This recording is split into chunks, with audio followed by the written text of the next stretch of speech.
রাজ্যপাল আপনাদের সঙ্গে দেখা করেছিল, কি আশ্বাস দিয়েছিল সেদিন? রাজ্যপাল বলে গেছিল যে 1 লাখ টাকা ঘোষণা করে দিয়েছিল,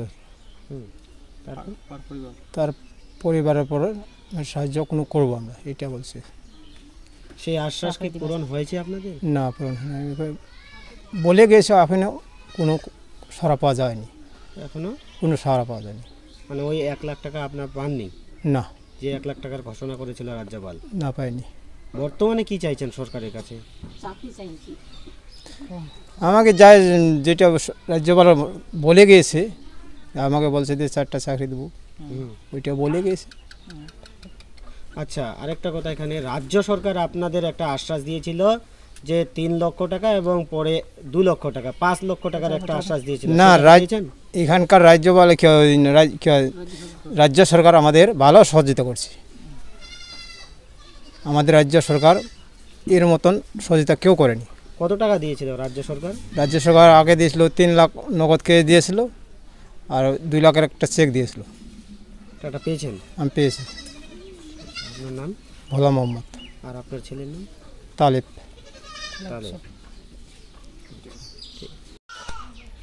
ভাই, আপনার এখানে আপনার ছেলে একটা দুর্ঘটনায় ঘটে, আর সেই দুর্ঘটনায় আপনার ছেলে মৃত্যু হয়েছে। তো রাজ্য সরকার আপনাদের পাশে দাঁড়িয়েছিল এবং এখানে একটা ধর্ণা বসেছিল, এবং যেটা জানি যে 5 লাখ টাকা করে ক্ষতিপূরণ দিয়েছিল। কিন্তু এখানে রাজ্যপাল এসেছিল, রাজ্যপাল এসে কি বলেছিল? রাজ্যপাল এসে বলেছিল 1 লাখ টাকা করে দিবে, আর একটা ছেলে, এই ছেলেটার জন্য 5,000 টাকা মাসে লেখাপড়ার জন্য দিতে চাইছিল, এখনও দেয়নি। এখনো দেয়নি? আর কি আশ্বাস দিয়েছিল? এটা আশ্বাস দিয়েছিল, বলছে আমি এটা দেখব, এটার বিচার হবে, নাই বিচার। আপনারা কি বিচার পেয়েছেন? না, বিচার পাইনি। বিচার পাননি? সেই আশ্বাসও পূরণ হয়েছে? হয়নি। সে আশ্বাস পূরণ হয়নি। 1 লক্ষ টাকা দেওয়ার কথা ছিল। 1 লক্ষ টাকার কথা দিয়েছিলেন, দেয়নি। দেয়নি। এখন কি চাইছেন সরকারের কাছে? এখন আমি কি চাইবো, নাই বিচার হোক, ন্যায্য বিচার হোক, যারা দোষী আছে তাদের শাস্তি হোক বিএসএফের বিরুদ্ধে, যারা যারা দোষী আছে। আপনার ছেলের নাম বলবেন?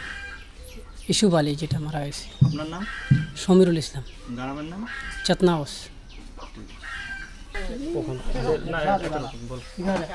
দিদি, আপনার বাড়িতে রাজ্যপাল এসেছিল এবং আপনার সঙ্গে কথা বলেছিল, কি আশ্বাস দিয়েছিল সেদিন? আচ্ছা, দিয়েছি টাকা ছড়া আমরা চাই, বিচার চাই।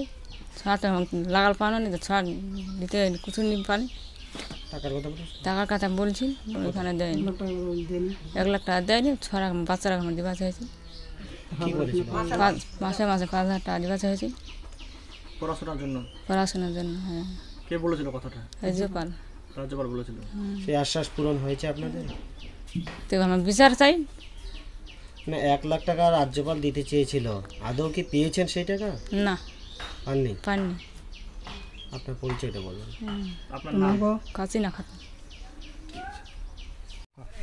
দাদা, চেতনাগঞ্জে একটা ঘটনা ঘটেছিল এবং সেখানে রাজ্যপাল এসেছিল, পরিবারদের সঙ্গে দেখা করেছিল, কি আশ্বাস দিয়েছিল তখন? দেখুন, রাজ্যপাল কি আশ্বাস দিয়েছে না দিয়েছে আমরা সকলেই জানি। উনি এসেছিলেন, এসে পরিবারদের পাশে দাঁড়িয়েছিলেন। তার থেকে বড় কথা যে আমাদের সরকার সেই পরিবারদের পিছু প্রত্যেকটা পরিবারকে একবার 3 লক্ষ, একবার 2 লাখ, অর্থাৎ মোট 5 লক্ষ টাকা করে প্রত্যেকটি পরিবার পেয়েছে। তৃণমূল কংগ্রেস কথা দিয়েছিল, সেই কথা আমরা রাখতে পেরেছি এবং কাজ করেছি। কিন্তু রাজ্যপাল এসে সেই পরিবারদের প্রতি বলেছিল যে প্রত্যেকটি পরিবারকে 1 লক্ষ টাকা করে দেওয়া হবে। কিন্তু সেই অসহায় পরিবারগুলো এখন আজকের দিনেও ঘুরে বেড়াচ্ছে যে আমাদেরকে রাজ্যপাল আশ্বাস দিল, কিন্তু সেই টাকাটা আজকের অবধিও আমরা পেলাম না। এখন কেন পাইনি, কেন পাবে কি পাবে না আদৌ, সেটা রাজ্যপাল বলতে পারে এবং প্রশাসনিক লেভেলের ব্যাপারে আমরা কি বলতে পারি। তাহলে কি বলাই যায় তাদের সেই স্বপ্ন পূরণ হলো না? না, এটা অবাস্তব কোনো কথা না। কেন স্বপ্ন পূরণ হবে না? আমার মনে হয় যে এগুলো জিনিসে হয়তো দেরি হতে পারে, কিন্তু করা উচিত। রাজ্যপাল যেহেতু কথা দিয়ে গেছে, সে কথা রাখবে, এটা আমরা বিশ্বাস রাখতেই পারি এলাকাবাসী হিসেবে। দল কি আপনারা পাশে তখনও ছিলেন, এখনও আছেন? আজও আছো, কালকেও আছি, অদূর ভবিষ্যতেও আমরা ওই পরিবারদের পিছনে আছি এবং থাকবো। তাতে মানুষকে কি বলছে সেগুলো আমার দেখা দরকার নেই। আরেকটা কথা দাদা, ওখানে শিশু কমিশন তারাও এসেছিল এবং একটি মেয়েকে বীরঙ্গনা পুরস্কার দেওয়ার কথা ছিল, সেটাও কিন্তু তারা পায়নি, এমনটাই কিন্তু পরিবারের পক্ষ থেকে। দেখুন, এরা কে নারী কমিশন, কে কী আসছে কী না আসছে, কে কী কথা বলেছে আমাদের কাছে খবর নেই। আমরা আমাদের দলের দায়িত্ব নিতে পারি। আমরা আমাদের দলের যেটুকু দায়িত্ব নিয়েছিলাম আমরা সেই দায়িত্ব পুরোপুরিভাবে পালন করেছি। আমরা সেই পরিবারদের পিছু ন্যায় চেয়েছি। ন্যায় চাওয়ার পর রাজ্যপাল আমাকে ওনার হস্তক্ষেপ চেয়েছিলাম, রাজ্যপাল এসেছিলেন, রাজ্যপাল এসে কথা দিয়েছেন। এখন যদি রাজ্যপাল সেটা কথা না রাখে, সেখানে রাজ্য সরকার বা আমরা কি সাধারণ মানুষ হিসেবে এইটুকুই বলতে পারি যে যেই পরিবারদের টাকা দেওয়া, ক্ষতিপূরণ দেওয়ার কথা ছিল সেটা যাতে তারা পায়, এইটুকুই আমরা বিশ্বাস রাখি। আপনার একটু পরিচয়টা বলুন। আমি জিয়াউল হক, চোপড়া ব্লক তৃণমূল কংগ্রেসের সহসভাপতি। ভাই কি বলবেন, আপনাদের গ্রামে রাজ্যপাল এসেছিল, এখানে একটা ঘটনা ঘটেছিল, এই বিষয়ে বলো একটু। হ্যাঁ ঘটছিল। কি বাকি হয়েছিল? কি যেন রাজ্যপাল আসছিল, আসে 4 পরিবারের সাথে দেখা করেছিল, দেখা করে গল্প বাদা করেছিল। বাদ করার আগে যে টাকা দেওয়ার কথা ছিল কত করে? 1 লাখ করে, কিন্তু টাকাগুলো এখনও দেয়নি। এখনও দেয়নি। এখন দিবে কি নি দিবে সেটা কোনো বোঝাই যাচ্ছে না। ঠিক আছে, আপনার পরিচয়? আসমত আলী, গ্রামের নাম? চেতনাবাস। রাজ্যপাল আপনাদের গ্রামে এসেছিল এবং সেই সকল পরিবারদের সঙ্গে দেখা করেছে যাদের 4টি বাচ্চার প্রাণ গিয়েছিল। আপনাদের এখানে একটা দুর্ঘটনা ঘটে, কি আশ্বাস দিয়েছিল?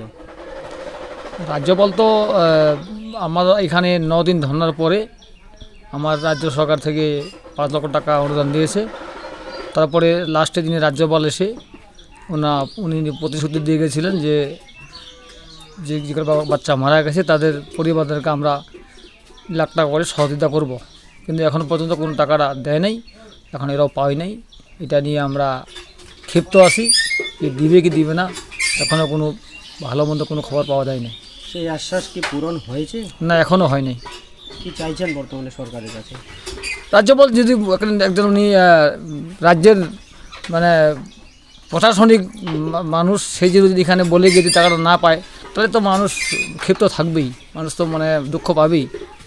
যে কোন রাজ্যের একজন প্রশাসনিক মানে হেড প্রশাসনিক লোক, তিনারা কথা বলে গেছে, বলে দেওয়ার পরে এখনও টাকাটা আসে না, তো মানুষ তো ক্ষিপ্ত থাকবেই, দুঃখ প্রকাশ করবেই। আপনার পরিচয় বলবেন? আমি চেতনাগজ মেম্বার, চেতনাগজ 36 নম্বর বুথের মেম্বার সংসদের। কি নাম আপনার? আমি বাবুল হোসেন। দাদা বলছিলাম যে চোপড়ার যে চেতনাগোছ, সেই চেতনাগোছে প্রায় 4 মাস হয়ে গেল, সেখানে 4 শিশুর মৃত্যু হয়েছিল। বিএসএফের খোঁড়া যে নালা ছিল সেই নালায় পড়ে মাটি চাপা পড়ে মৃত্যু হয়েছিল, এমনটা অভিযোগ উঠেছিল।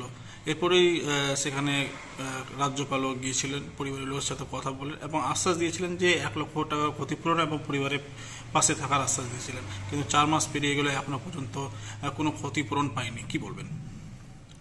দেখুন, প্রথমত তো মৃত্যু, সেটাকে দুঃখ প্রকাশ আবার পুনরায় জানাচ্ছে, দুঃখিত আমরা সবাই সেটার জন্য মর্মাহত।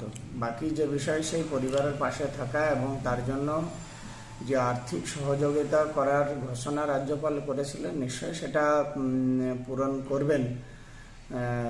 সেটা অবশ্যই করা উচিত, যেহেতু রাজ্যপাল উনি ঘোষণা করেছিলেন। জানি না কেন সে বিষয়টা নিয়ে দেরি হচ্ছে। আশা করব রাজ্যপাল যেহেতু ঘোষণা করেছিলেন, সেটা অতি তাড়াতাড়ি যাতে সেই ঘোষণা যাতে বাস্তবায়িত হয় সেটা আশা করব, এবং আগামী দিনে যাতে এই ধরনের ঘটনা না ঘটে সেটাও আপনাদের মাধ্যমে সবাইকে সেটার জন্য বলব, সবাই যাতে সজাগ থাকে। এই ধরনের মাটি খোঁড়াখুড়ির কাজ যেখানে হচ্ছে সেই জায়গাতে যাতে বাচ্চারা না যায়, সেটা প্রথমত গার্জিয়ান যারা রয়েছে বাচ্চার, তাদেরই প্রথম দেখা দরকার যে সেই বাচ্চারা যাতে সেই সমস্ত জায়গাতে না যায়। এটা আপনাদের মাধ্যমে বলব। আপনার নাম? তাপস বিশ্বাস।